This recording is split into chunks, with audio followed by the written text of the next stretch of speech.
আচ্ছা, আমরা কি আবার আগের মতো একসাথে থাকতে পারি না? আমি আমি কথা দিচ্ছি, আমি তোমার মনের মতন হয়ে উঠবো। যেটা শেষ হয়েছে সেটা হতে দাও। তুমি এক কাজ করো, বাড়ির পছন্দের কোনো এক মেয়েকে বিয়ে করো, সুখী হবে। গল্পের বয়াম টিমের পক্ষ থেকে নিয়ে চলে এসেছি আপনাদের জন্য নতুন কিছু গল্প, যা হয়তো আমার আপনার রোজকের জীবনের সাথে ওতপ্রোতভাবে জড়িত। সেই গল্পগুলোই তুলে ধরব আমাদের চ্যানেল গল্পের বয়ামের মাধ্যমে। আজ আপনাদের জন্য রয়েছে প্রিয়া ঘোষালের গল্প অবলম্বনে অপেক্ষা।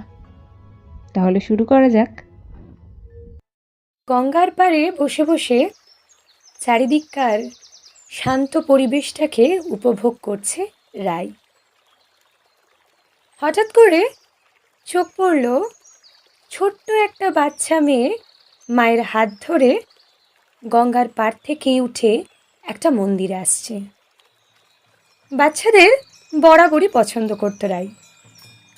বাচ্চা মেয়েটার কোনো দিকে মন নেই, শুধু ঈশ্বর আর মা যা যা করছে সেটা দেখে দেখে সে হুবহু নকল করার চেষ্টা করছে। এই দেখতে দেখতে কিছুক্ষণ পর রাই দেখল মন্দিরটাতে এসেছে ওই 23 থেকে 25 এরকম একটা বয়সী মেয়ে হবে। কোথাও যেন মেয়েটি এসে ভগবানের কাছে এক মনে বসে আছে। রাই অবাক হয়ে মেয়েটির দিকে তাকিয়ে আছে। ভগবানের কাছে এসে যেন ভগবানের দিকে একই দৃষ্টিতে তাকিয়ে সে চুপ করে বসে কি যেন একটা বলতে চাইছে, যেন ঈশ্বর স্বয়ং বসেছিলেন তারই অপেক্ষায়, তার অভিযোগ শুনবেন বলে। যেন ভক্ত আর ভগবানের পারস্পরিক বোঝাপড়া চলছে। মুহূর্তের মধ্যেই রাই ফিরে যায় তার 25 বছর আগের ছোটবেলার স্মৃতিতে।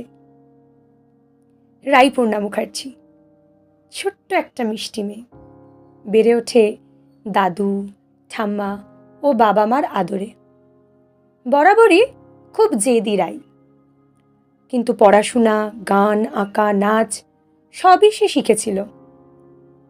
তার মাই তাকে কষ্ট করে সব শিখিয়েছিল এবং সবেতেই বেশ পারদর্শী সে।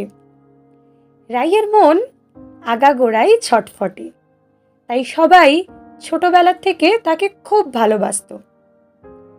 পড়াশোনাও খুব ভালো করে সে। স্কুলে প্রতি বছর ফার্স্ট হতো সে।